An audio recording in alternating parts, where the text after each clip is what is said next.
It's beginning to become a tradition. If it's January, Maximum Lawyer is heading to Scottsdale to Mastermind.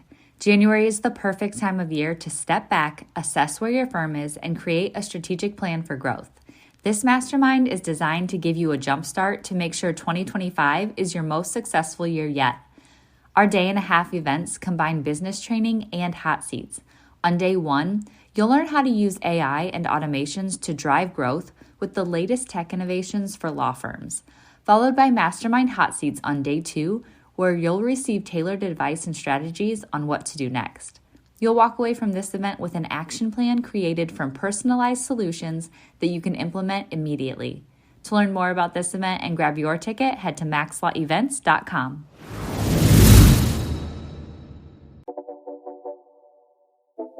This is Maximum Lawyer with your host, Tyson Mutrux. Today, I'm excited to bring you a fascinating conversation I had with family law attorney Marco Brown, someone who I consider to be a thought leader when it comes to understanding the critical role mindset plays in achieving success. In this episode, Marco and I explore the importance of personal branding, how professional presentation influences confidence, and the power of using fear as a motivator. We also discuss the challenges of running a law firm, how reflection and persistence drive growth, and why he chooses to wear a beautifully tailored suit everywhere he goes. This conversation is packed with actionable advice for anyone, whether you're just starting out or have decades of experience running a law firm. You'll discover how your mindset, the language you use, and your presentation can shape both your professional reputation and personal success. I'm glad you're here, so let's dive in. Welcome, Marco. How you doing, Tyson? Doing all right. We're in Vegas. This is pretty cool. Yeah, this is the third day that we've seen each other. Yeah, it's one of those things like Vegas, like you can be here for like a few days, but then you gotta get out of here. Like luckily I'm working all day today. This is a long day for me, but like when do you go back? So I go back right after this. My flight's at 1:30, I think. Oh, so I'll go straight to the airport after this. Did you do any shows? Did you do anything fun while you're here? No, dude, I hate Vegas. So no, I don't. Vegas is not my jam. So I come here, I do the thing that I have scheduled to do here, and then I get out and I go home. Yeah, it's funny because I was talking to Paul Yokobitis this morning, and we were talking about Vegas, and it's just, there's like some fun things and stuff, but for the most part, like the whole vibe, I think I'd rather go probably like out in nature somewhere, not necessarily like absolutely with a lot of artificialness in this city. But yeah, so I was in Austin last week. Buddy of mine went down and had some barbecue and just like checked out Austin. Then we went over to Houston for a University of Utah game. And that was like way more fun because we just drove around and ate barbecue. Yeah. Right? Like that's the kind of stuff I really dig. Austin and Houston, completely different cities. Completely different cities. And University of Houston is in like the hood, dude. Really? Straight up hood. Yeah, it was funny. So I'm the whitest guy on the earth, and my buddy's whiter than I am. So we're going around. We get out of my buddy gets super nervous. We get down there. He's like, "We're gonna get carjacked." I'm like, "We're fine, bud." And we have to, kind of negotiate our way around it. We park at this place, and I walk up to the lady. And I said, well, obviously, I'm not from here, so where do I go eat? And she kind of tells me where to go eat around the stadium, and then we go to the game. So, but it was super fun. Yeah. Love it. But yeah, that sort of thing, like I love that. Get to go out and hike around Austin, go along the river because Austin has this beautiful river running through it, and then go to west, kind of the hill country and eat meat and do that sort of stuff. Like that's the kind of stuff I dig, man. Yeah, we were in Austin for a mastermind. I think it was last year. It was a cool city. The thing about their city there's too many people and the roads are not wide enough. It's like they took like a 2-lane road and made it a 4-lane road, and there's just barely enough room to drive on it. It's kind of crazy. And then they decided that they would use one of the lanes for bikers that don't exist. That was the other thing too. There's these highly trafficked roads that have bike lanes, and you're like, there's no one on these things. Literally no one. Salt Lake has done the same thing, but we have like really wide roads, but they take up an entire lane with bikers. I'm like, there are no bikers ever. No. This is the most ridiculous thing I've ever seen. It's wild. Yeah.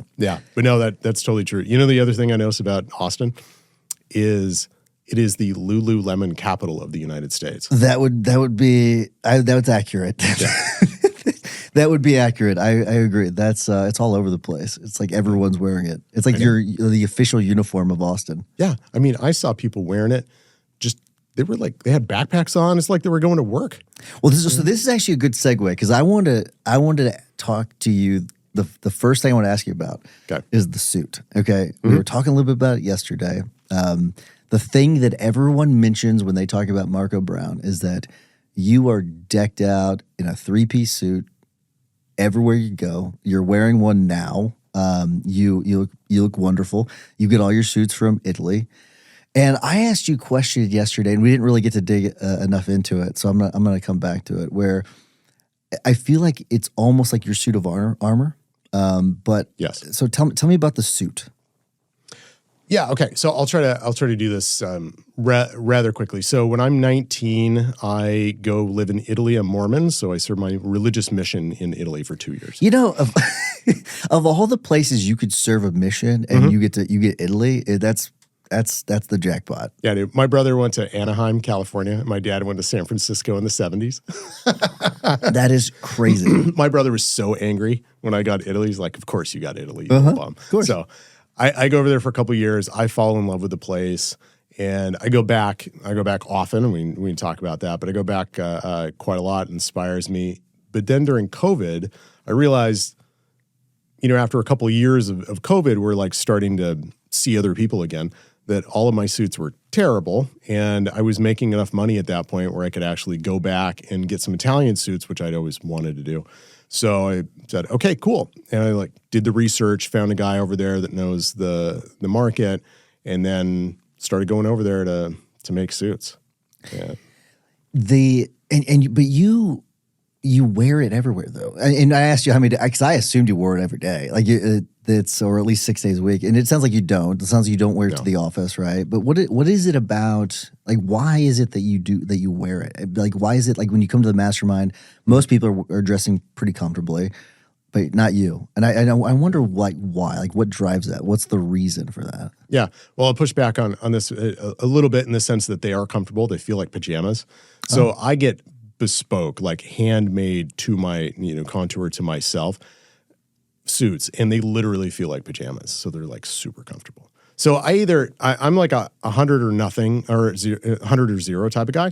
So I either wear these suits or I wear what are called Kuhl clothes. They're outdoor wear. It's a brand in Utah, and they're super comfortable. I love it. So it's that and a BYU hat, right? I have literally nothing in between. I don't have business casual. Yeah. So that's what I wear. But why I wear it, it's a brand thing. Yeah. You know what I mean? So there are a couple different reasons. One, it's a brand, and then it's also a respect thing. I'm going to dress up and get myself in a mind space where and so I'm dressing up to respect the people in the room and then talk with them in a certain way, because you tend to talk differently depending on how you dress, right? And this is just how I'm comfortable with it. I think I kind of put on my best self and think better when I'm dressed like this. What I found interesting is you had brought an employee down with you, Tarl, and he was wearing a suit. And I was not surprised, but did you tell him to wear a suit, or did he just pick up on that's what he should do? I think he picked up on that, because I told him business casual, but yeah, I think he just kind of picks up on this is our brand. Here's the funny part. When I interviewed that guy, good dude, but when I interviewed that guy, he came in a suit, and I judge suits, right? Oh, I bet you do. Very, very quickly now. He came in, I'm like, that suit is trash. And it was within 5 seconds. Did you tell him that, or did you not right then? Yeah, but very soon thereafter. When I said, "Hey, you want to do this?" and we had this discussion, and he said yes. But that was made when I flew him and his wife up to Salt Lake, and we sat down and we all had dinner as kind of the executive team and whatnot to figure out if we wanted to do this. And then I talked to them, and he said yes. And then I went to his wife, who was also there, and I said, all right, so here's the first thing. You make him buy new suits. These are ridiculous. And she said, I know. They're terrible, aren't they? And I said, yeah, and you throw out those shoes too, because the shoes were worse than the suits. So is that like, hey, we have a standard to uphold here, Yeah. right? And you need some new suits. So thankfully he's picked up on that. It's interesting how like your backgrounds can shape you though, because I had the opportunity to talk to him over dinner a little bit, and his background is wild. It's isn't wild. it? Yeah, like essentially abandoned when he's 8 years old. Yep. His drug addict as a mother. Like his dad was not involved. I mean, just an incredible story. Yep. I mean, he was raised in a children's home. Yep. Just really interesting, and I'm guessing he probably had no guidance growing up about like, this is how you dress, this is how you don't dress. You know what I mean? Yeah, I think there's a fair bit of that. I think to his dad's credit, his dad is the guy who kind of raised him in the foster care system and whatnot. I think we're talking really, about not his really biological hard. father. Not his biological father. Right. Yeah, exactly. The guy he calls dad. Sure. So yeah, I think he tried the best he could. But, it's a foster care system. It's really rough. And Tarl was kind of rough. And then he went in the Army, and that doesn't do you any good. That doesn't teach you how to wear a suit. So, yeah, there was part of that. But, he's catching on, and it's totally fine. And I don't really expect that of my team. I don't expect the same level of my team. But, I get to do things because this is my background, and I love Italy, and I wanted to do that. But, going back to what you said about the suit of armor, yeah, absolutely. Like I love it. It's kind of I feel like James Bond when I put these on. I wonder if Tarl, if he kind of picks up on that too, where like it's his suit of armor almost because of his background a little bit. Like he was taken under your wing. You've given him some guidance, and I wonder if he's picked up on that. Have you gotten any sense of that? I haven't talked to him about that. We'll have to check. He's only been on for about 2 months now. So yeah, I'll talk with him about it. Yeah, because the reason I say that is on the Zappos tour, he showed up in a suit, right? Yeah. And which I thought was Didn't hilarious. they make him take the tie off? Yeah, they made him take his tie off, which is so funny. So I would have had a real issue with those guys if they tried to make me take my tie off. I was hoping that you would have been there because it would have been funny to see how you squirmed. I thought it would have been so funny because I saw Tarl. I made Tarl squirm. It was they do it in a fun way, but it was an uncomfortableness to it a little bit because you're like, are they serious? Like there's like it's a joke, and then no, they're serious. You have to take. They don't allow ties, and there's even a part of it where they say we'd like for you to donate your tie, but if not, if it's something personal to you, obviously you can keep it, but we would prefer that you donate it because there's a wall with like a rack of ties. It would have been interesting to watch you squirm a little bit. That's super funny. Yeah, that's like a clash of brands, right? Yes. Like my brand is this, and that brand is entirely the opposite. 100%. Well, the reason why I asked you about Tarl though is your background seemed very, very different, and so I mean, part of your in your hiring process, something drew you to him, and I wonder. And it sounds like you really got to know him. This was part of your expansion plan into another state. So it's a very key role. And what was your assessment like? How did you choose Tarl of all the candidates you could have chosen, and for such a big role? Because he's the only guy in that state, right?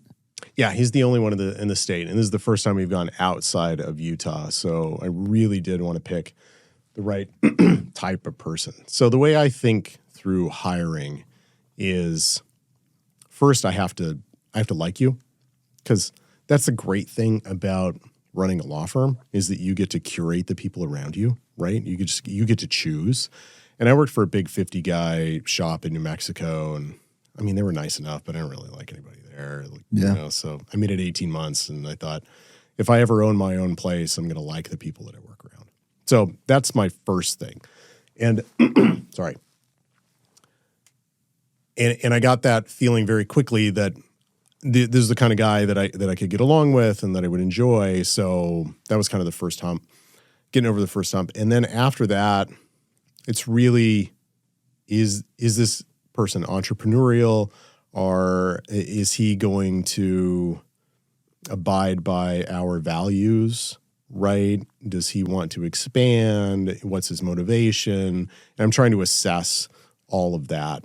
And, you know, it's an inexact science, but I just got to the point with him where I thought, yeah, I think this guy could do it. He had some management experience before, but he also realized that he didn't know what he was doing and that he wanted some guidance in what to do, but he wanted to grow and he wanted to accelerate his path on growth. And those were all things that I was looking for, because that's what we're really selling to people in new states is, hey, you've done this and you want to grow, but you just don't know how.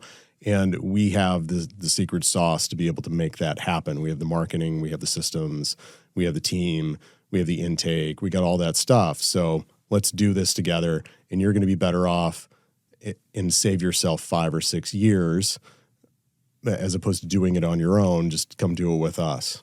Yeah. Right. And he felt like that guy. So I guess the sell to the new any new state you're going into, it's essentially like, we're going to give you everything you need. You can almost operate like you're running a law firm in a way, right? That's yes. like kind of that's the sell. So yeah. So these are all separate entities in different states, and that's the way I look at them, is that they are separate law firms, and the person that I hire in the beginning, I expect to run the law firm in that state. I mean, ultimately I get to, but you know, I want them to do that because I'm not going to be there for the day-to-day, so I have to trust them. And they're going to grow an organization, right? They're going to grow their own organization that's going to be part of a whole, but really, like, I want them to focus on theirs. And those are the types of people that I'm looking for, not just like worker bees. In the beginning, we'll get those, but like somebody who actually wants to expand and wants to be an entrepreneur. So the first firm I worked for at a law school was a volume injury firm, and they had started. And so in St. Louis, you've got the St. Louis side of the river, and you've got the Illinois side of the river, right? And they had a small office that they had started on the other side of the river, and it was the same thing. Is that you're like doing. St. Charleston? Is that what it's called? No, St. Charles is now. There's another river. So I'm talking about the other side of the Mississippi. So okay. On the other side of the Missouri River, you go to St. Charles, but in Illinois, they started a little small office, and it was run by another guy, very similar to what you're doing, but the proximity is like within 25 minutes, right? It's really close.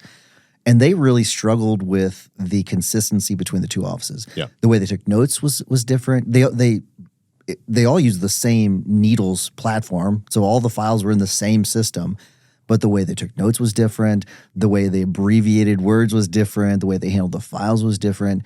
And so there was a real difference in quality. So I wonder how are you going to be able to maintain that same quality from state to state? Honestly, it's an incredibly good question, and I don't know the answer right now. I mean, we have our systems, and there are some things that are consistent simply because we're doing them in one place. So, for example, the intake side of things, it's all run out of Utah. So everybody calls into the Utah intake, and we train them on how to handle Arizona calls, because Tarl's training them to do those things, because there are differences between the two systems. But they're very much doing things in the same way because they're the same people taking the Utah calls. So that's one way that we're doing it. But when it comes to the legal work, really what's happening is that Tarl's writing down how things get done, and then we'll eventually just kind of merge that into the way we do things in Utah. But I don't have a great answer for that because I'm just not sure. We'll figure it out as time goes on. Because that is super important. I mean, we do have ways that we run through cases, and we're going to make those consistent as consistent as possible between the different states. But it's a question that I don't really know the answer to, and we'll figure it out. It's funny because a lot of what running a law firm is like figuring it out, right? Yeah. Because I'm guessing you have not done this, but I'm gonna ask you about it. What if Tarl left, right? So like you probably have not figured out, maybe you have, but I'm assuming you probably have not even figured out. If Tarl said, you know what, I'm leaving tomorrow, you probably don't know what that looks like, right? Or do you? Not a clue. Yeah, so like there is sometimes this idea that like, oh, you figure this all out first and then you go do it. And there's just none of that. I mean, have you, No. What have you done in running your firm that you've actually done that, where you've figured it out first and then did it? I don't think there's one thing. Honestly, I think it's literally you have a generalized idea of how you think things will go. And then you go do it, and it's different than what you think, and then you make the best of it, and you refine things over time. I'm literally trying to think of something where I just imagined it in my head, and it actually went that way, and I can't think of a single thing. It doesn't work that way. But with that, so speaking of not going the way you want it to, do you mind if I ask you kind of about the before things went well for you? Oh, yeah. Because this is like one of my favorite subjects to talk about, actually. I was hoping you were comfortable talking about it a little bit. So you, like, things weren't going great at first, and then you turned it around. Like, will you talk about the hard times? Yeah, so 2010 is when I start the law firm. I graduate in 2007. I clerk for a year. Then I do 18 months at an insurance defense firm, which, as you know, is working for Satan and losing your soul. Absolutely. It was terrible. So it was the worst job I ever had. I didn't smile for 3 months at one point. Ooh. Yeah. Left, came to Salt Lake in 2010 in the height of the Great Recession, right? My wife wants to get a doctorate. I'm like, sure, let's do this. So I opened a law firm because no one's hiring, and I'm a terrible employee is what I figured out. So I graduated in 2010. So I was in that same job market. Yeah, it was terrible. Yeah. It was awful. Like, shutting large law firms in Miami, New York are shutting down. People forget how bad it was. They were deferring, and so we were on the back hump of it, but like the worst part was probably 2009, maybe but we were on the back, but it was still nine to like 11. Yeah. It was all and they were deferring, so people were getting these job offers, but it was in 2 years. Yep. And so they were initially deferred for a year at like one of these big firms, and then they were deferred for 2 years. So they didn't have a job for 2 years, which was exactly. But some of them stuck around. It was wild. It was it was a bad market. It was terrible. Yeah, it was terrible. So that's kind of the backdrop. And we get up there. I'm a terrible employee. I figured this out, and I thought, okay, well, I probably just need to do this on my own, right? And do that. So I start with absolutely zero. We're deeply in debt from law school because law school decides to indebt all of its students and not teach them how to make any money. So we're deeply in debt. I have no network. I have nothing at this point. And I have a 2-year-old and a wife who just started a doctorate program, and she gets paid $1,700 a month. Oh, geez. So you start with zero and just kind of make it work. And I did make it work, but that meant that I worked an $8.50 an hour job, like the one I had in college, to like pay bills. Oh my gosh. On the nights and weekends, and then ran the law office during the day. See, I didn't know this part of it. What did you do? So I worked with mentally handicapped people. So mentally handicapped sex offenders, actually. Doing what? So what we did is we ran apartments in the community and helped them live in the community instead of in institutions, essentially. Wow. So you were doing that at the same time you were trying to run a law firm? I was. In fact, I remember one of my guys, so I had done this during college, and I had been in administration during college and then after college. So that was going to be my career, and then I decided to go to law school. So I had like been in the upper echelon of this company, and then I went back and I said, hey, I know that, I'm not going to get back to that. Just give me a job, give me something. So I started at like the bottom, which is what I did as a sophomore in college. But I remember one of my guys, he was profoundly mentally retarded. My IQ probably like 25. And I was changing his diaper every day as an attorney.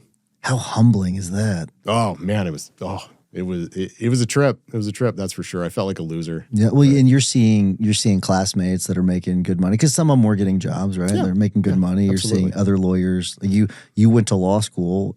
You didn't think you'd be back in that, and then all of a sudden you're in it again. And that's, where was your confidence at that point?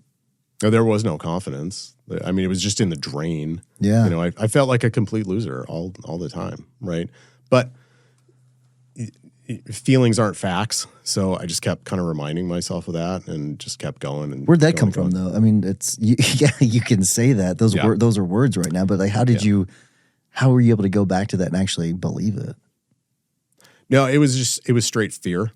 That's all it was. And I think people don't use fear the way they should use fear, because it is very useful. You don't want to stay there very long because it takes up huge amounts of energy and can kind of ruin you, right? Being in fear. But it's super useful, especially in the beginning. Like I was just afraid that I wouldn't be able to provide for my family and that we were going to go hungry and we weren't going to be able to afford a place to live, sort of thing. So I that motivated me, man. It was just straight fear, and it was very, very motivating. But again, you can't stay in that place, so I try to get out of it as quickly as possible. It's really is amazing how much like that, like not wanting to let down the family kind of thing, where you have to keep going, because that's a motivator. That really, I think that the hard times like that, you can kind of return to those even in the good times to keep you going a little bit.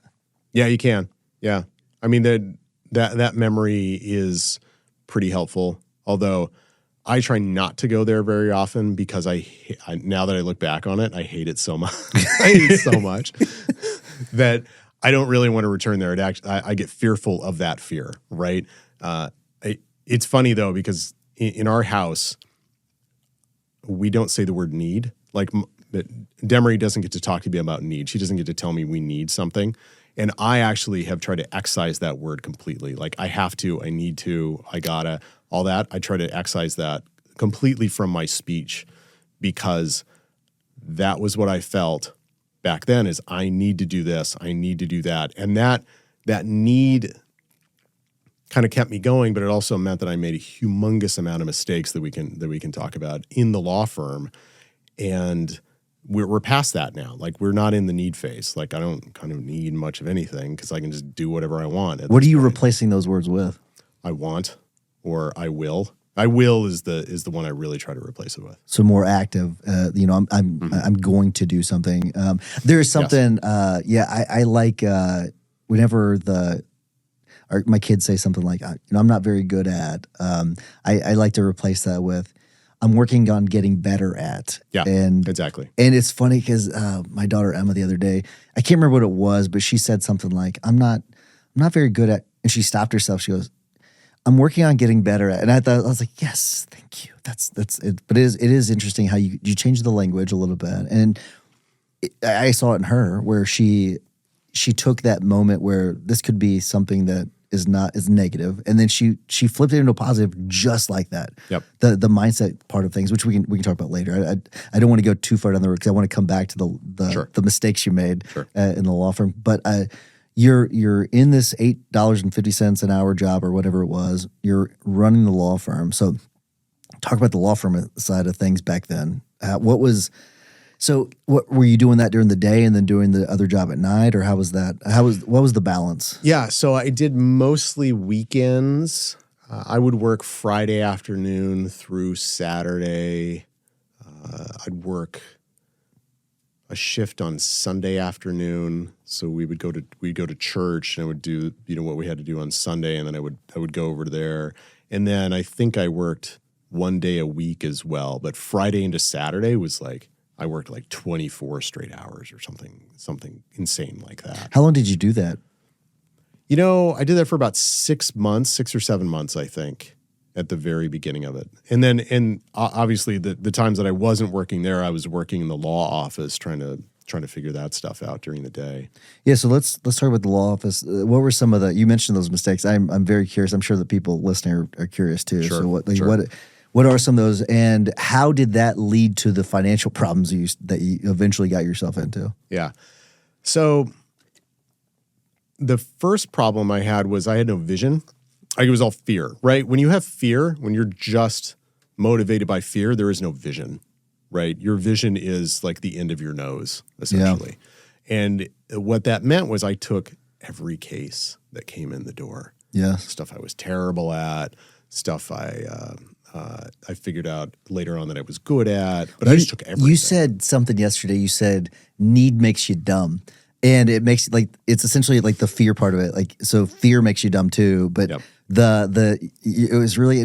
I wrote that quote down. I don't remember the full quote. There's another part of it, but it was need makes you dumb, and because someone was talking about need. I think they were saying I need more money or something. You said no, need makes you dumb. I think that fear makes you dumb too. Yep. Yeah, absolutely. So I took all these cases, And I mean, it was crazy stuff that I just didn't have any idea. And I had to go kind of figure it out on the fly. And it just took so much time. So I was spending humongous amounts of time on these cases I should never have been doing.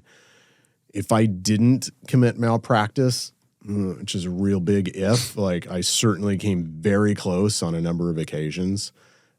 I remember I ended up taking over essentially the practice of a criminal defense attorney who got disbarred. Oh, wow. Yeah, because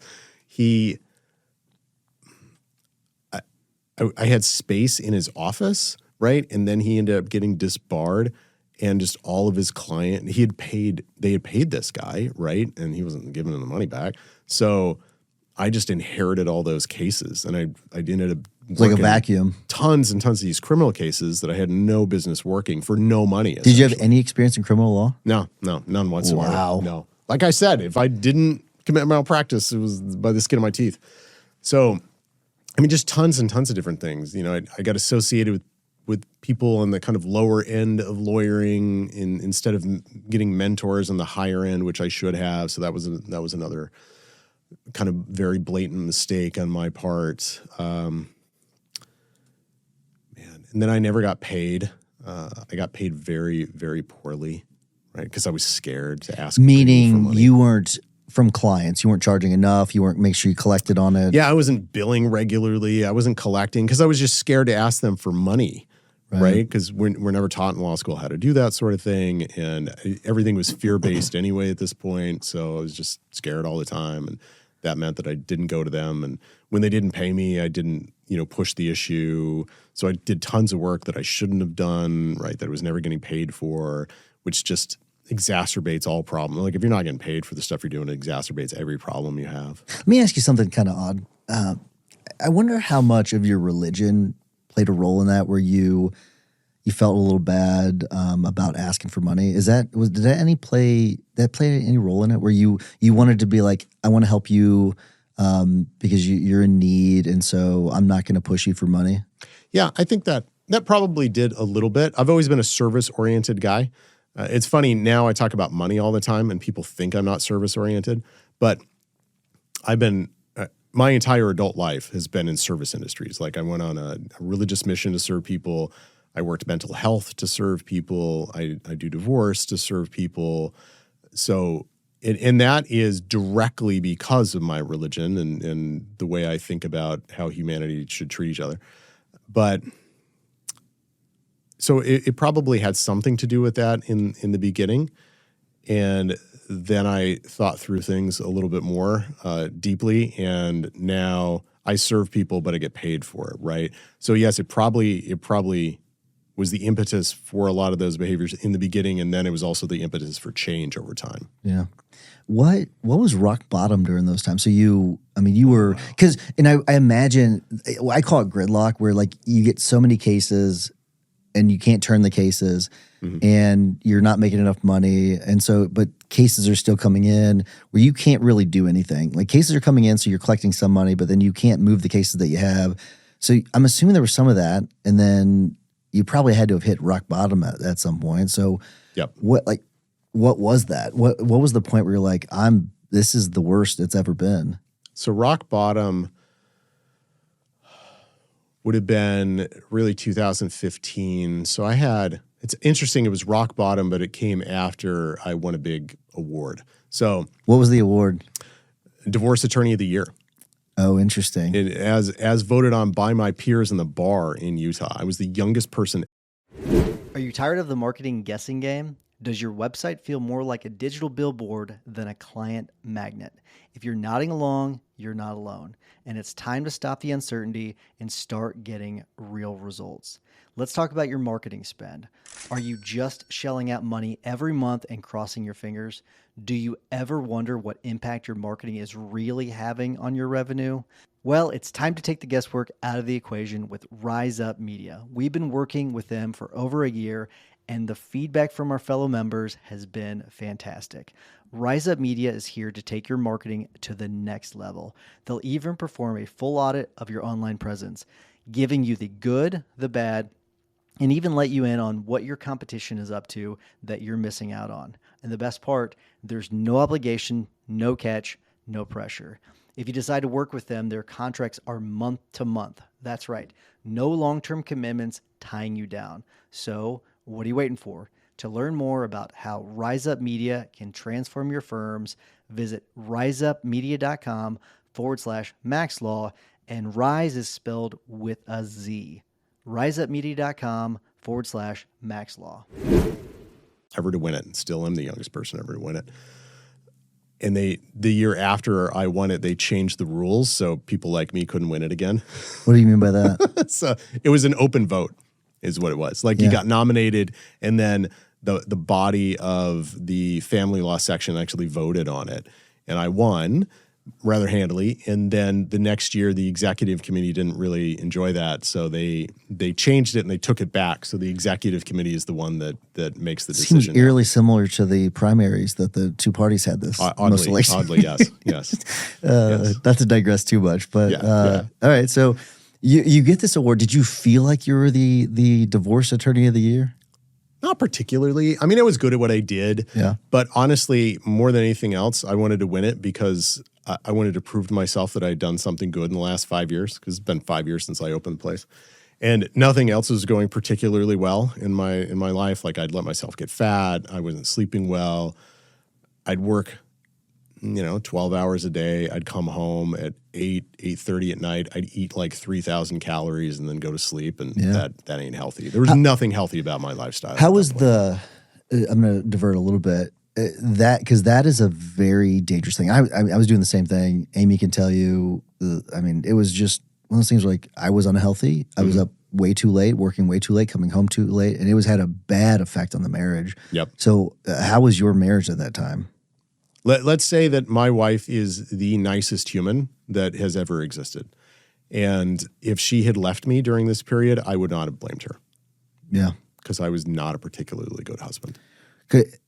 I think that's an important part of the picture, because you've got, I'm not going to call it a failing law firm, but if it's not failing, it's pretty damn close. Mm-hmm. You've got a marriage that is, I won't call it on the rocks, but like you said, if she left you wouldn't have blamed her. And so but then you get this award where you're the divorce attorney of the year. And how do you balance all that? Because that's a tough thing to so I digest. didn't balance it at all. So at this point, I have 112 active case files, and it's like me and one contract attorney. So I'm doing literally everything, right? And I get this recognition, and I have all these problems, and I get this recognition, and I thought it was super cool for 2 days. And then I realized on the back end that I just had all the same problems that I had before I won the award, right? So it solved nothing. And at that point, that was rock bottom, because I was doing well as an attorney, but everything else was quite poor, and it was all my fault, right? Because I have a very serious internal locus of control, so it's my fault.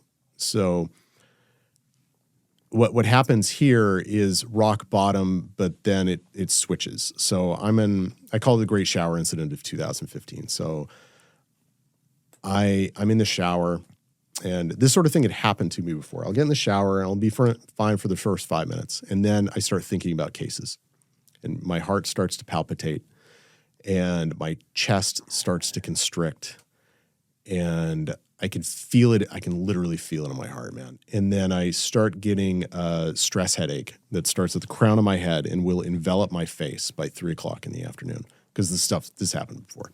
And there's no amount of ibuprofen or Tylenol that will make that headache go away. So it starts, and I think, not again. Today is going to be like the other days. And then today was different, though. I was shown my future when I was 60 or 65, and I was in a casket. I was dead. It was my funeral. And I was being mourned at that funeral by my wife and children that I didn't have at that point. I could see out from the casket. And I remember just being kind of in that place and that lasted for about 10 seconds. And then I came out of it. And when I tell you, like, it was a vision of my future, it was absolutely a vision of my future. I have absolutely no doubt about this. I'm a believer, and God spoke to me in that moment and showed me the thing that was going to happen to me. And I remember I got out of it and I said, no. It was immediate. I was like, absolutely not. I will not do that to my family. I'm not going out like that. So no. And I in that shower, I started thinking like, okay, like everything has to change. And then it was like, well, how do I change things? Because I don't know how to change anything, right? Sure. So I started like actually thinking through the process in that shower. And that's when everything, it starts going up gradually. Like, this is not a story in which, everything is way better after that. No, like, I'm still stupid and I don't know how to do stuff and I have to figure things out. So it still took time after that, but everything changed that day. Do you remember the things that you were thinking in your head at that time that you needed to do? Well, not during the shower, but very soon after. This is the thought process. So the thought process was, okay, I have 1,000 problems and I can't solve 1,000 problems. So I need to solve one problem because I can probably do that. So what one problem can I solve that solves other problems, right? And I started thinking through that and I thought, oh, hey, I'm only getting paid like 50 cents on the dollar. So maybe if I get paid 100 cents on the dollar, then I can use that money to solve other problems. Maybe that helps things out. And so I thought, all right, let's give it a whirl, right? And then I just started thinking like, how do I do that? Because I didn't know how to get paid. So what do I kind of think the steps are? And then I went online to try to figure out how to get paid. Okay. Right? And this is 2015. So now we're in 2024. There are gurus, charlatans, like coaches all over the place in the legal space, right? It's amazing. Yeah. It's incredible. But those didn't exist in 2015. There was like Lee Rosen. They existed, but they were harder to find. They were very hard. They were very hard to find, yeah. But there was essentially like Lee Rosen back then, and a couple other guys, right? So I remember John Fisher and Lee Rosen, like those are. But and John Fisher doesn't put himself out there as a guru, but he's connected to a lot of people that know how to do things, and so it's very influential. But John Fisher is not a charlatan at all. Neither was Lee. And I just went to the internet and started like Googling like, how do lawyers get paid? And then I cobbled something together from the stuff that Lee wrote and stuff I found on like FindLaw and whatever. And then I put it into a system and tried to figure out what worked and what didn't. And then I had a friend who worked for Cordell and Cordell, and they used an evergreen retainer. And I thought, that sounds like a really good idea. So I think I cribbed their evergreen retainer. Will you, for lawyers that are maybe listening for the first time that don't know what that is, I think if I'm only doing family law, that's all I'm doing, right? Because that's the way to do it. That's the way you always get paid. So talk about what that is. So an evergreen retainer is a retainer in which you always have money in the trust. So if your retainer is $5,000, you always have $5,000 in your trust, and then you take money out of that every month, and then you bill it until it gets back to $5,000, right? So it's evergreen, and that was a serious, just a straight logistical game changer. And so some of the questions might be, because again, some are probably new and they're thinking, oh, maybe I'll do family law.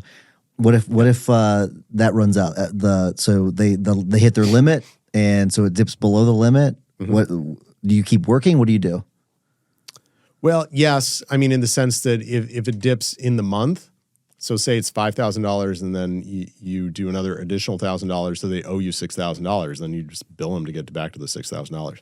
Now, here's the other part. So the evergreen retainer solves a lot of problems, but you got to have guts. You got to like combine that with guts, sure. Which is if they don't get back to the $5,000, then you stop working on their case, and you call them and you say, I have stopped working on your case until you pay me. So pay me my money, right? So, but Marco, I've already paid you money. What do you mean? I don't owe you money. Like, how do you respond to that? You're right. You've paid me money. And in the retainer, we went over this when we met. In the retainer, it says that you will keep it at this level. And for me to continue helping you, get your kids and minimize your alimony, then you'll get this back to $5,000. So how do you want to pay? Yeah, and so for people who don't understand, like that prevents you from ever going in the red. Like you've always got money in the tank, and you'll never go red. And if they fire you, fine. They can take what's left in the trust account and take it, and they can go to another attorney. But yet, that's what I love about it. You'll never lose money, and that as long as you are keeping that money in the tank, and you're following up, making sure that they refill the tank. That's why I think it's brilliant. I think it's a wonderful. To me, it's a wonderful way of doing it. Yeah, it's absolutely a game changer. Like my life changed very, very dramatically when we instituted that, and that's still our hallmark. We collected about a 99% rate, between 99 and 100%. Yeah. All right, so you implemented the evergreen retainer, and then what? And then I had to figure out the other steps to get paid, which is, bill regularly and stop work if they don't pay you, these types of things. I also figured out in this process, because they were used to not paying me, and then I mandated that they pay me, that firing clients was a big deal. Like it was very beneficial. Let's put it that way. So I tell people, I teach a CLE on how to get paid actually. And like the last rule, the last step is fire your worst client. Yeah. Right. And then fire your next worst client, and do that until you end up with like A and B clients. Right. But if you force people to pay you, you're by definition not really going to have F clients, right? They're going to be kind of A and B, maybe C clients, but it's so much easier to run a law firm with just A and B clients than it is like D and F clients. So you remember, I know whenever I did criminal defense, like early on, there would be clients that owed me money, and I would hold on to that client in the hopes of getting paid, right? And you know that. Chasing money, man. Yep. Chasing money. Remember, so I wonder if you remember those times, just what your advice would be to someone that is, they're chasing that money. They're still working on a case. It's like working for an employer, and you're not getting your paycheck every 2 weeks. Be like, oh, I'm gonna get paid. They're promising me they're gonna pay me. Yeah. So what's your advice to someone? They're not gonna pay you. They ain't gonna pay you, man. Nope. No. What you're gonna do? This is what I tell people. I have paid, and I've done this to the tune of hundreds of thousands of dollars. I've paid what I call the stupid tax. Like if you believe somebody's gonna pay you and they're not paying you right now, you're going to pay the stupid tax. Yeah. So just pay it and move on with your life. And like I say, like fire those clients. Those are F clients. So fire those F clients and then go find A and B clients. Well, I want to change gears a little bit because it's related to this. Because part of it was you collecting on cases that you should have been being paid on up to this point anyways. But you're big on sales. And when did that start to be part of your process? Like you really focusing on sales? Was that around this time where you shifted because you're highly successful now, or was this later? Oh, that's about 2019. Oh, okay. Yeah. So we went from 2000. Well, real quick, and Sure. sorry to cut you off, but was the billing part of it the main reason you were able to turn things around? Is like actually collecting on what you were working on? Yes. I mean, Yeah. I think in the beginning, yes. Okay, because I think that is a very profound thing that people need to know, that if you need to collect on what you're owed, and if not, fire those clients, because that can solve a lot of problems. It solves a tremendous amount of problems. Yeah. I mean, between 2015 to 19, things are going pretty well. Like I start figuring some things out. For instance, in 2015, I have the Great Shower incident, and then we decide to get paid and whatnot. And by the end of 2015, I think it's the first, was it December 2015 or no, it's January 2016. So very, very early in 2016. This is a really pretty dramatic swing. We had paid off all of our debt. Oh, wow. So yeah, I mean, it made an absolute immediate material impact in my life. I think we paid off $160,000 in debt in that year simply because I got paid. And then the debt was gone, which decreases stress, and it was something that my wife and I worked on together, so we were on the same page again, right? And I had worked on my health, my mental and spiritual health during that period of time, but everything was precipitated by the fact that I collected this money, and we had a lot more money to be able to solve problems. When did the health part come in, where you were, and we'll get to the sales part of it in a second, but I did want to ask you about that because obviously that was a big part of probably the stress, but you probably weren't sleeping well. And I'm guessing you weren't working out. You said you were getting fat. And like, when did that start to turn around? It was 2000. It was 2015. It was the same time period. Because that's a lot to take on at the same time. You know what I mean? Yeah, I think what happened was the Great Shower incident happens, and then I start reading books. Right, I go online. I start figuring out how to get paid, but then I start reading voraciously. I've always been a big reader anyway, but I started reading voraciously on the business of law because I realized that I didn't know anything about the business of law. And one of the first books I read was The 4-Hour Workweek by Tim Ferriss. Yeah. Which is, kind of dated and kind of hokey. The principle is so sound, but it's simple. So sound. It's simple. It's simple so, sound. it's so good. And he writes books that are like 600 pages. I remember reading that book in like a day. Yeah. And I think I finished.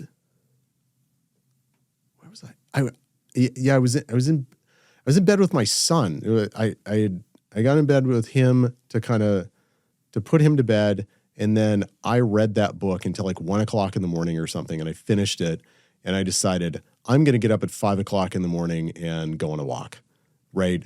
Wow. As kind of the first step to actually do something, physical and exercise.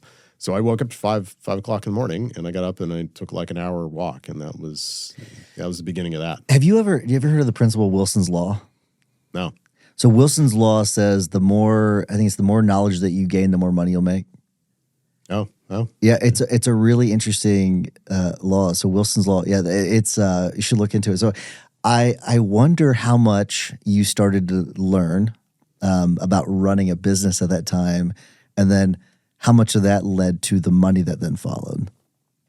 I don't know exactly, but I can tell you that the more knowledge I have gained. Now, so Tony Robbins says knowledge is potential power, right? Yeah. Because then you have to go implement it.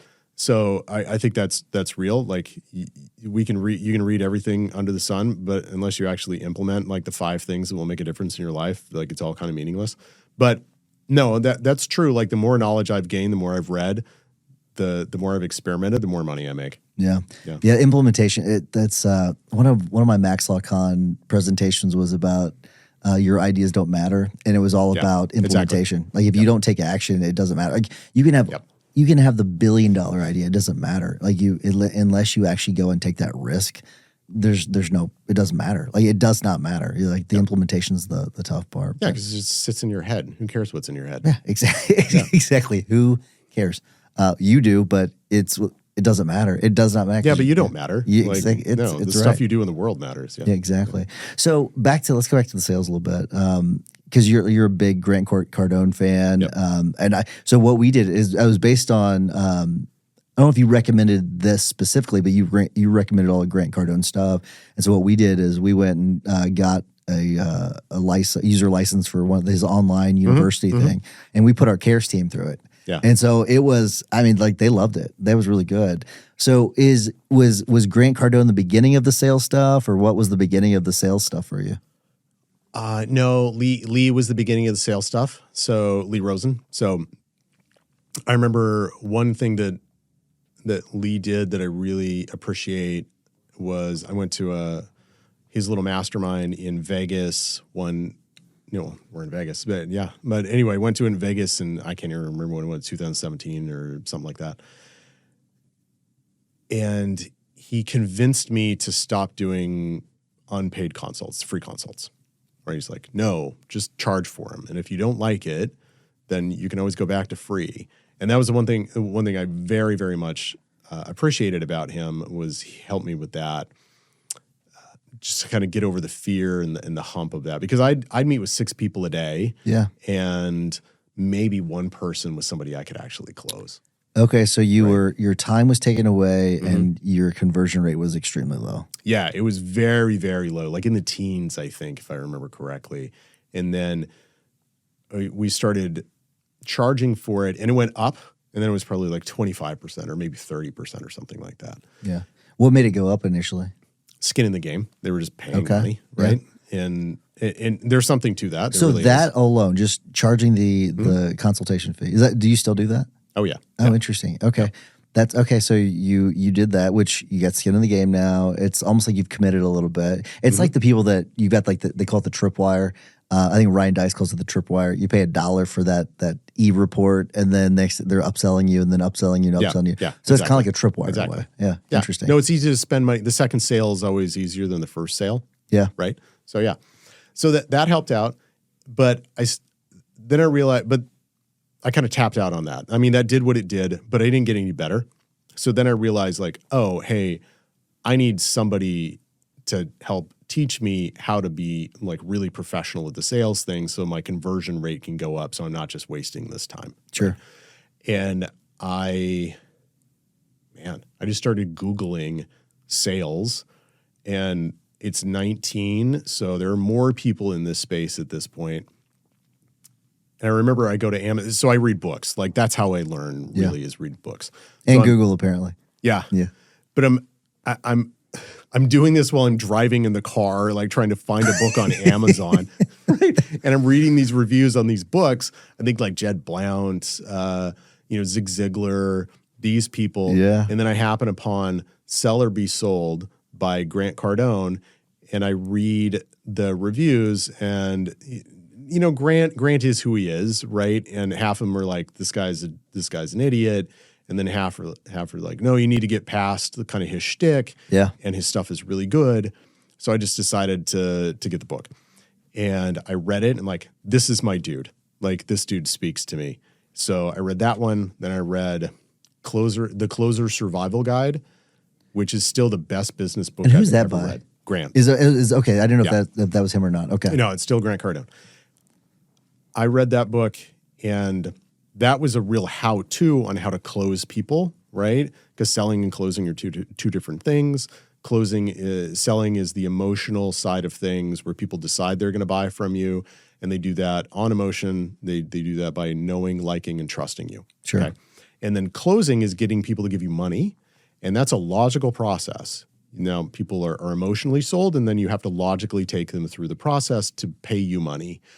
And that's what the Closer Survival Guide is all about, is how to do that, like the theory of closing. And then there are certain objections that people raise, and it's like how to overcome those specific objections. Can you walk me through the logical part of it? So let's say that I'm sitting in your office, and so like what like give me an example what that looks like. So you're sitting in my office. We get to the end of the consultation. You want to hire us. You're convinced that we're the right people. It's, the whole bit. We can help you with the kids and your money and whatnot. And I say, well, how do you want to pay, Tyson? And you say, man, that's a lot of money. And I say something like, you're right, Tyson. That is a lot of money. But you knew that before you came here. I mean, I'm an attorney. You knew that you were gonna pay. And paying this money isn't going to kill you. What's going to kill you is that you're not with your kids, that you don't get to spend time with them, to influence them the way you want to over the next 10 years. Like, she's going to take that away from you. Well, I need to talk to my mom. My mom's going to help me with the money. Yeah, great. That's great. Let's get your mom on the phone right now. Let's talk with her. I can answer any questions she has, and then she'll pay up, and we'll get going. Yeah, I think she's in the hospital today. Like, so I don't think we'll be able to get her on the phone. Yeah. If you had an emergency, right, would she read your text message?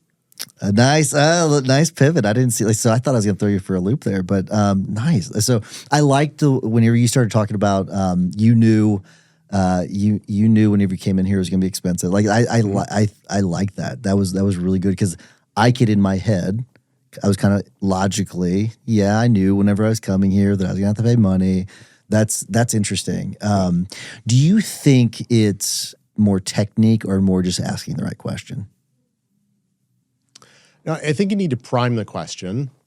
You need to ask the question. And a lot of attorneys don't actually ask the question. Like, a lot of attorneys don't ever ask for the close, right? Yeah. They're not like, hey, give me your credit card. They just don't ask for that sort of stuff. But you have to prime the question. So the way we do this is we take people through the information gathering stage, right? People need to tell their story, and you need to listen to their story, and then you need to actively listen. You need to actively listen to it, and you need to recapitulate what they tell you and so forth, because that's all the emotion part of it, right? People like people that listen to them. Absolutely. So you do all of that, and then you get to the point where you tell them, hey, look, this is what our intention is. Our intention is to get you to sign up today, and this is how much it's going to cost.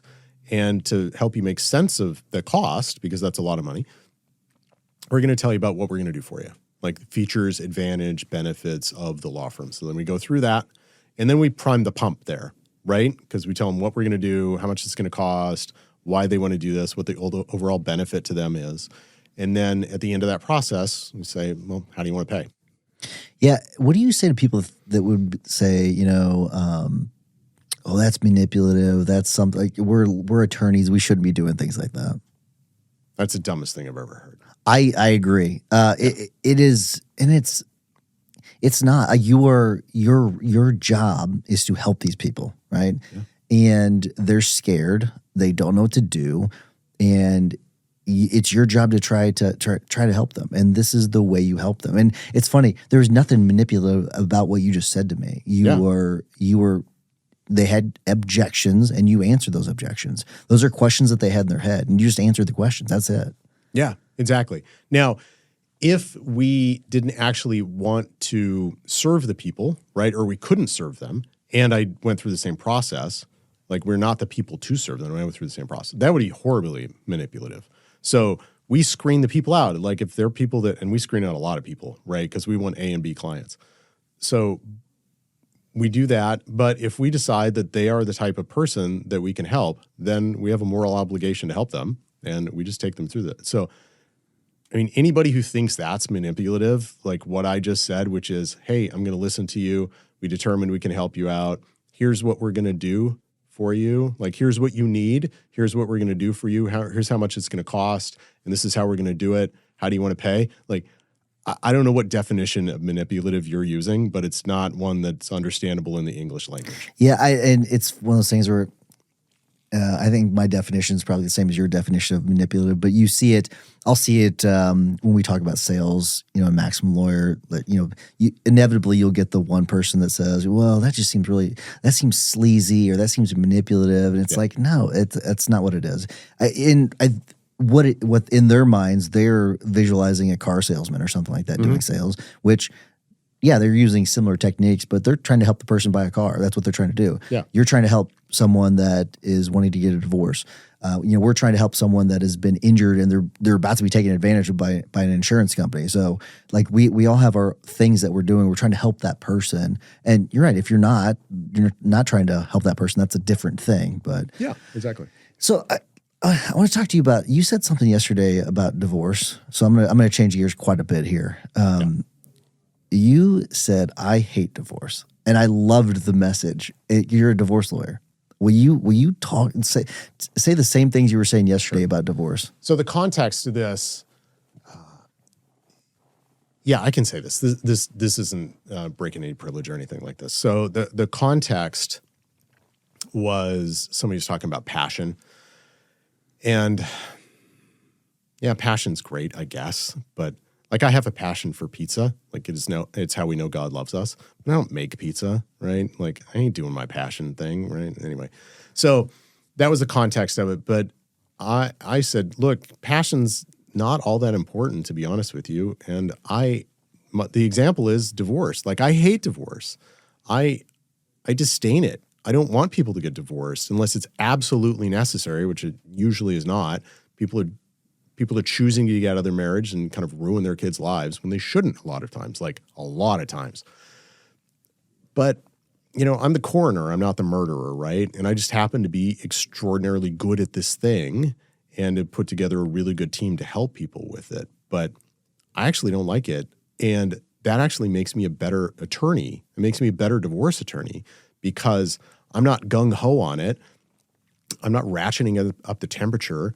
I'm not trying to ruin kids' lives. Like I'm just trying to get people in and negotiated and then on with their life so they can go find somebody else and we can minimize harm to kids. Yeah.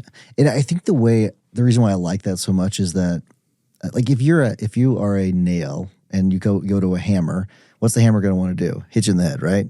So if you are thinking about getting a divorce and you go to a divorce lawyer and they're going to try to convince you to get a divorce. But if you go to a divorce lawyer and they say, well, I hate divorce And I think that parents should do everything they can to stay together, so to benefit the kids.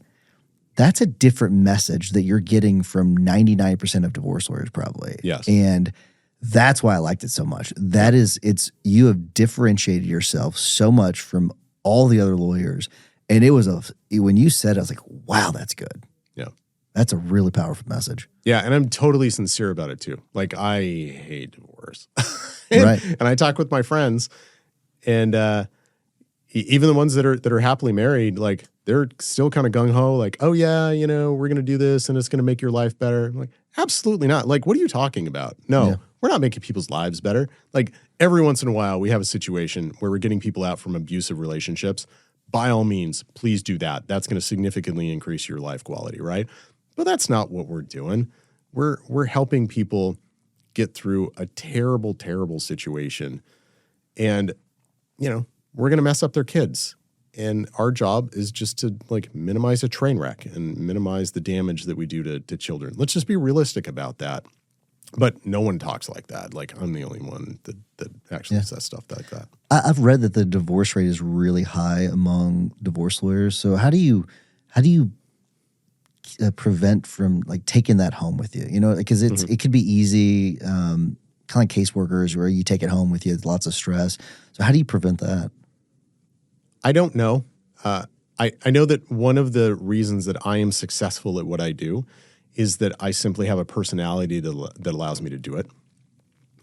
And I'm not entirely sure why. I literally think that I don't think that as attorneys we're born, we're more made than anything else. Like, salespeople aren't born, they're made, that type of thing. But I was born with this ability to just kind of deal with this type of stress, in this particular type of stress, and then not take it home with me. Yeah. So I don't talk to my wife about my cases. I don't do any of that kind of stuff. Like, I keep that within myself. I don't have a therapist. I don't do any of that kind of stuff because I don't need it. Sure. So I don't need an outlet for those sorts of things. I can just deal with it. You were born in Anchorage, right? No, I was born in Corvallis, Oregon. Oh, Oregon. Okay. So my dad was going to Oregon State. Gotcha. And then you lived in Alaska? Was that right? Yeah. 17 years, lived in Cold Bay. Okay. So you were raised in, I went to high school in Anchorage. Okay. That's where gotcha. Anchorage. Yeah. Because I knew that there was a connection to Anchorage. I thought you were born there. So you were born, when did you move there then? So you were probably born there and then pretty shortly thereafter then moved to 3 months old. Okay. So pretty damn young. I'm Alaskan, man. Yeah. How much of that do you think has shaped kind of like who you are? There's tons and tons of it, actually. So I'll talk about the funny one, and then I'll talk about a more serious one. So, for example, I have no concept of why people in the lower 48 have problems with guns, because we just had guns around all the time. We had loaded guns around. Like, I had a gun from the time I was a little tiny kid. I would walk around with shotguns. We'd take guns to school. All this stuff. Yeah. It was just literally a normal part of everyday life, and I have no concept why anybody down here has a problem with it. Like, no one ever shot at each other with a gun. Like, that's just silly. Like, that, no, absolutely not. So that's a little facetious, but kind of funny. More realistically, I'm pretty individualistic, and I know myself pretty well because I grew up in a village of 85 people. So there weren't a ton of kids around. And I was just outdoors all the time, like with my dogs, hunting, fishing, exploring, that type of thing. So from a very early age, there was a lot of executive functioning that had to go on in my head. And there was also just a lot of downtime. Like, I would just walk around for hours and you kind of talk to yourself. Right. I still talk to myself all the time now. So my family thinks I'm crazy. But there might be a little crazy to you. It's fine. Probably. But that's just what you did. So I got to know my head really well, like how my brain actually functioned. Yeah. And that has been really, really invaluable over time. That's interesting. The whole getting to know you part, getting to know yourself. That's what I've always appreciated about Jimmy is, like, I feel like he's like really he's gone through lots of therapy. He's like really kind of done that. So I wonder, what advice would you give to people to kind of do that work? I'm sure it's probably not just talking to yourself all day, but if you could give someone advice about how to do that, what would you say? Oh. So I'll say this so therapy works for some people, right? Therapy does not work for me. I find I've worked with therapists. It's probably going to get me in trouble here. But anyway, I've worked with therapists my entire adult life, and 95% of them are entirely worthless. And I say this as the grandson of a lady who was a professor and a psychologist. So, but most of them are just worthless, and it doesn't do anything for me. So I don't need that sort of thing. If you do need that sort of thing, fine, cool, that's great. Yeah. But what I find to be more useful is that you shut off your phone and you shut off distractions from the outside world that distract you from your actual head, because all of that stuff disables your ability to get inside your own head and think about your thinking, right? And think about who you are as a human being. Yeah. Because you may think you know who you are, and then you get into your head, and there are like little factions fighting with each other in your brain, right? And you get to know, like, it's work to get to know those little factions, right? So you need to shut off the distractions and just sit around with your own head. And whether that's working out, in the gym, or going on walks, or literally just sitting in a room, or whatever it is, do that. Sure. Right? You're going to get to know yourself. But if you never shut off your phone and you allow people to suck up all your time, because everyone will suck up your time. Your family will suck up all your time. Your work will suck up all your time, whatever it is.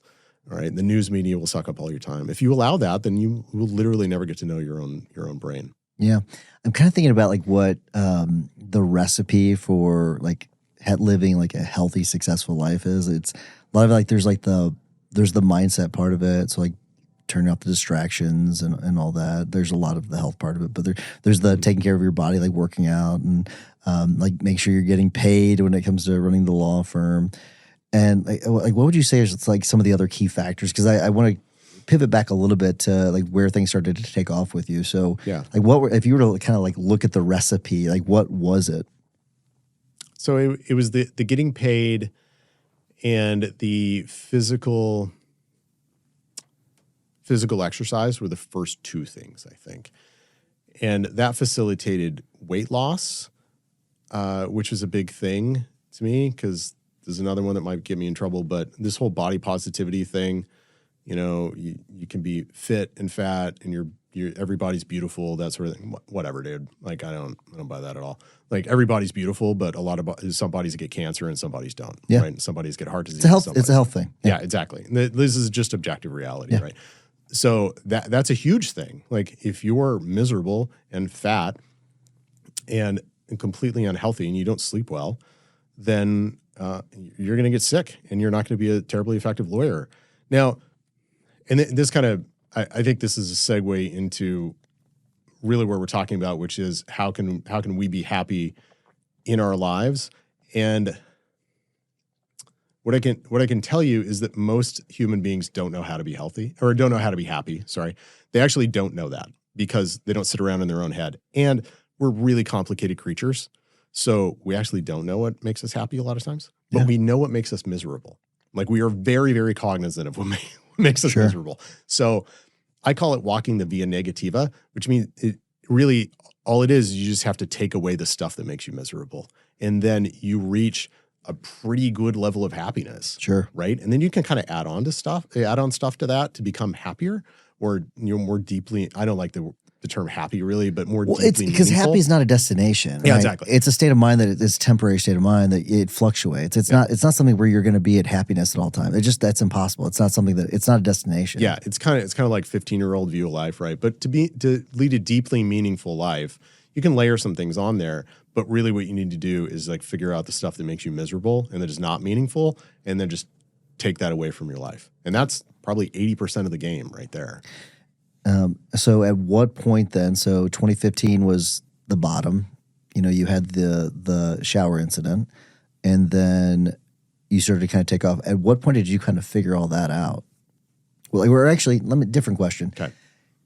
When did you start to remove those things that made you unhappy, or that made you miserable? And like, what were some of those things? So I think it kind of it kind of starts in 15 when I removed a ton of the clients that were F clients. Remove the clients, remove the weight. That's good. Yeah, remove the weight. Those were a couple big things. Let me think. Then I started removing negative people from my life, because at that point is really when I started getting a vision, right? I got over the fear part of things, and especially paying off the debt really helped get over the fear. All right, so hold on, because I can't let this one go. The miserable people part. I 100% agree with this, but can we talk some more? I want to dig into that a little bit, and then some other things that you removed. But what do you mean by that? Well, they're attorneys. Like, I really love attorneys. Like, I like being a lawyer because I like attorneys. Yeah. And I like 90% of attorneys, let's put it that way. And there are 10% I don't really enjoy. So I just started excising. Those are the 10% no one likes. So exactly. So I just started excising those people. Like, I stopped talking to them on the phone, for instance. I'd have cases with them. Yeah. And usually I would like get on the phone and I would argue with them, or I'd get an email and I would start arguing with them. And then I thought, yeah, I'm not doing this anymore. Yeah. So I just stopped. I didn't communicate with them. And you might think, well, that's going to prejudice your client. And no, it doesn't. Actually, you just do your thing in a case, and then you talk with the attorney when you get to the hearing or in a mediation, and you get stuff done just as well, but you have cut off 95% of the communication that makes your day worse. 100%. Right? Yeah. So that was one thing. Started cutting those people off. I started cutting off people in my personal life that were negative. I just didn't want them around. So I was like, okay, cool. How hard was that? It's not terribly difficult for me, actually. So I have that ability to cut people off for better or worse. Yeah. Yeah. So that was never real hard for me. It's harder for my wife, right? Because she has some pretty negative family members that I just won't interact with. And but she feels compelled to continue a relationship with them. And I say, cool, that's great, but I'm just not going to interact with them anymore. And so there's a little bit of tension there, but ultimately I think, that's better. And that's a personality difference that we have. Like, I'm just able to let people go that way. All right. So you started removing, the negative people from your life, those negative influences. What were some other things that you were removing that helped you turn the ship around? On the physical side, I removed sugar for a long period of time. Oh, interesting. I've moderated on this, so I eat sugar again. But there were years and years and years where I literally didn't eat sugar. That's really difficult to do because everything pick up. Sugar. I mean, I picked up a bottle of honey a few months ago and it had sugar in it, and I was like, "What? It's honey. It's sweet enough. Like, why is there sugar? Why is there sugar? Yeah, I know. That's nuts. I've never seen them before. So that was one thing. So it was like, what am I going to sacrifice, right? And sugar is the thing that packs pounds on me. So I had to sacrifice something, and that was one of them. Now I've been able to moderate that over time, but that was one of the things that was making me miserable. So I stopped doing it.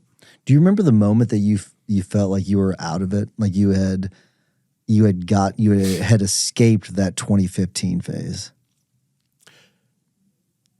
Yeah, it's 20. Is it 9? It's like 2020.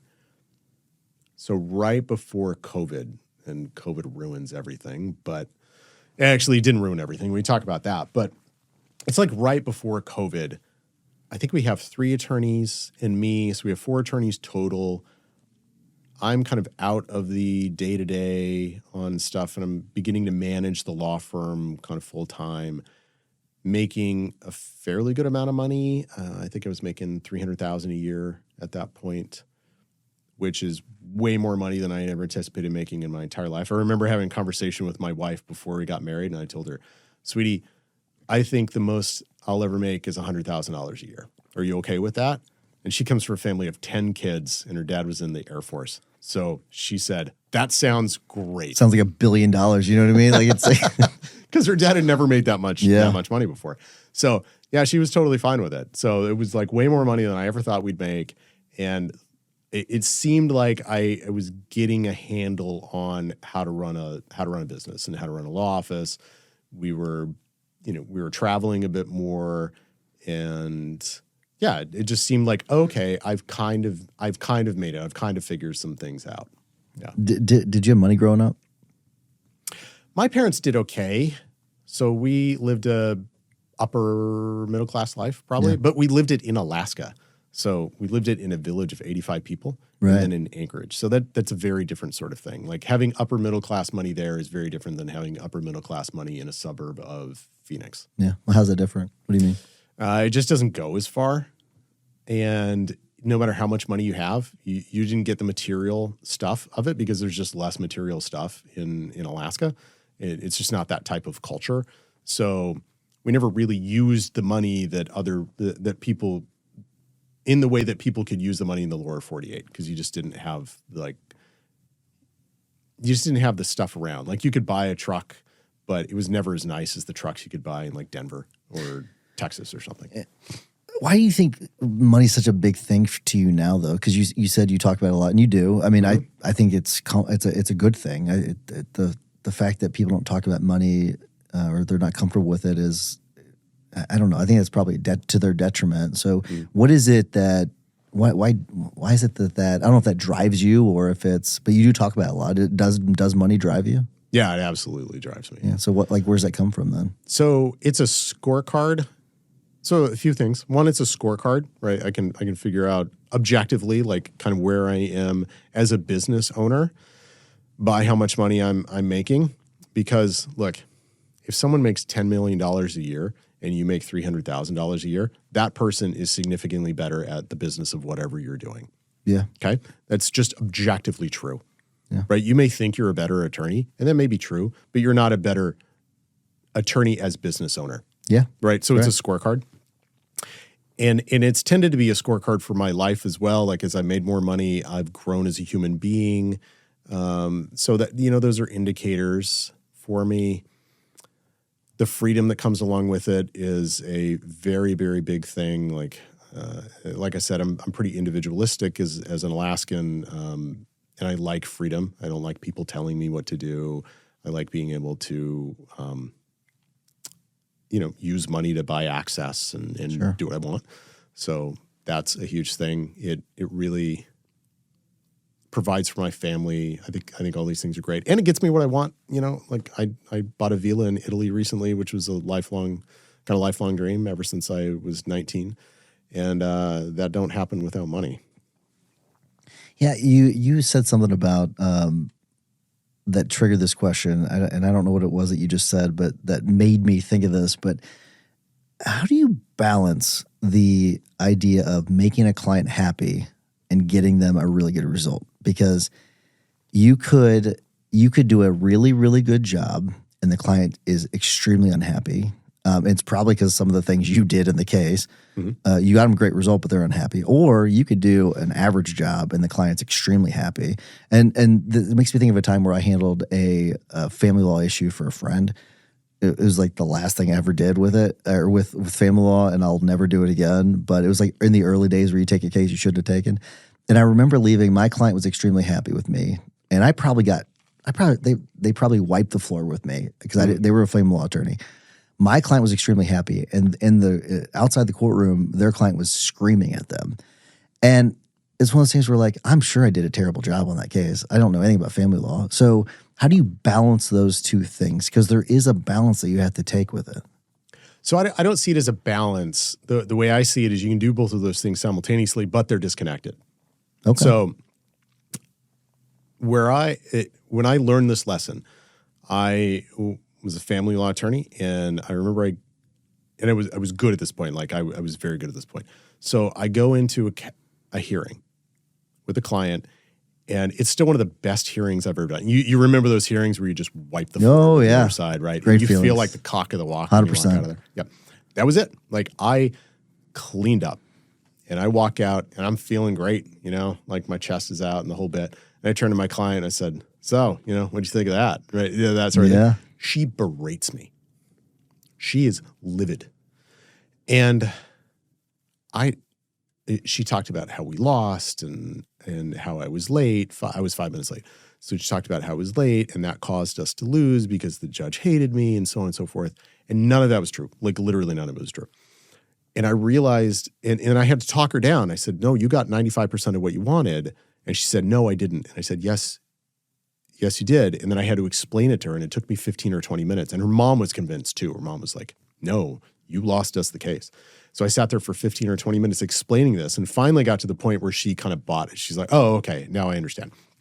But I learned something from that experience, which is that our clients have absolutely no concept of how good we are as attorneys. Like none. It doesn't register because they are unfamiliar with the entire process. They simply don't know. Unless they're a lawyer, essentially, or a very sophisticated actor, they simply don't know. And what I had done was I made a fatal error in showing up 5 minutes late because that was the thing she understood. Okay? She didn't understand any of the amazing stuff I did in there, but she understood that I was 5 minutes late because that's what's familiar to her. And I realized, oh my goodness, I have to give clients what they're familiar with, and then I have to be a really good lawyer on top of that. But those two things are disconnected. So at that point I thought, oh, okay, so how do I do that? What is familiar to clients that they want all the time that I can give them and make them happy, and then I can be a really good lawyer as well. So that's when, in our law firm, it's communication. So it's, we call every client every Friday. We send out text messages every Wednesday to answer questions. So we have systemic communications. We actually talk with our attorneys about how to talk with clients. Like we don't use jargon. We don't sound like attorneys. We don't do any of that kind of stuff because they don't know our jargon, but they know how like normal people talk to them. And then we're on time. We don't miss deadlines. We look good when we go to court because these are all things that people understand. So you have to give both of those things to clients simultaneously. Such a brilliant message. It's really good. I love that. I'm going to go back and cut that part and just re-listen to it because there were so many valuable lessons in it. That's great. I want to ask you with the time we have left. I want to ask you about one last thing, and that's the glass chandelier. So ask you about the glass chandelier. So tell me what that's about.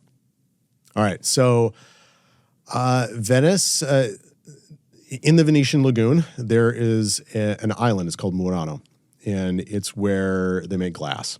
So back in the days in Venice, you used to have the glass foundries that were on the main kind of series of islands in Venice, but they kept blowing up and setting everything on fire. So they said, no, you get this place Murano, like way out here in the lagoon. So they go out there. I don't even know when that happens, 1200 AD or something like that. And they've been out there ever since. And they're amazing artists, the best glass makers in the world. So I remember when I was a kid, actually, it's funny. When I was a kid, I went there for the first time when I was 8 years old. And I had them, my parents got some glass, and I had them make little Snoopy characters, and I gave those to my grandmother. And my grandmother died, and the only thing I got from my grandmother was little Snoopy characters, right, in Venetian glass. And they have lasted. Those things are tough, man. Yeah. So now my daughter plays with those little Snoopy characters all the time, and I like berate her because I don't want to lose them. Like, put them back. So, but I have those. And that to me symbolizes the first time I went out there and I got these little tiny things. But over time, I obviously wanted to get bigger things, right? So I remember I had this PI case come in, and I got this huge PI referral from it. So I went and I bought the chandelier out there, and it's this crazy white chandelier, but with what are called tagliatelle. So there are ribbons coming off of it that look like pasta, right? Because it's Italy. It's this crazy chandelier, and I just adored it. And my wife's like, okay, we can do this. So went and popped down the cash for it, and we have it in our house, and we've actually upgraded since then. So right now we're having sent to our house a mosaic in Venetian glass of Women in Gold by Klimt, which is this amazing piece of art. Like, it is stunning, and I'm so happy to have it in my house. But really what that shows me is that kind of progression from the Snoopies, right, to these much, much larger things. And I just love the artwork of it all. And so at one point you had taken a picture of, was it the mosaic that you had taken? So talk about the picture part, because I'm not talking about, I want the visualization component of this is what I really want to focus on. So visualization really helps me with goals. If I can visualize something and then have a picture of it, then I can make it happen. I can do the work that's necessary to make it happen because I can look at the picture, right? So 6 years ago, I think it is, I went to Venice with my son, Elliot, and we stayed there for 10 days, just kind of lived in Venice. And we went to Murano, to my favorite artist out there. And we're just back there kind of tooling around, looking at stuff. And there's a mosaic of Klimt's Woman in Gold, which is one of my top 5 paintings in like the history of mankind. And I remember looking at it and thinking it was one of the most beautiful things I've ever seen in my life, because I love mosaics in general as an art form. And I said, how much is it? And he said it was 38,000 euro, which is about $43,000 in today's dollars, $44,000. And I thought, well, I don't have money for that now, but I'm going to buy that. I told him, like, I'm going to commission that and I'm going to buy it. And he said, cool. So I took a photo of it, and I've looked at that photo thousands of times. I have shown it to other people. I have told them I'm going to buy it, but I've looked at that over time, and it has fueled me to do what I do. And then the moment we had the money for it, the last time we were there in July, we went and commissioned it, and it is being delivered right now. It's incredible. From where you went in 2015, you took that picture in 2018, and then to where you are now, it's incredible. That's a great story. So, yeah. Thanks, Marco. Hey, thanks. It was great to be here.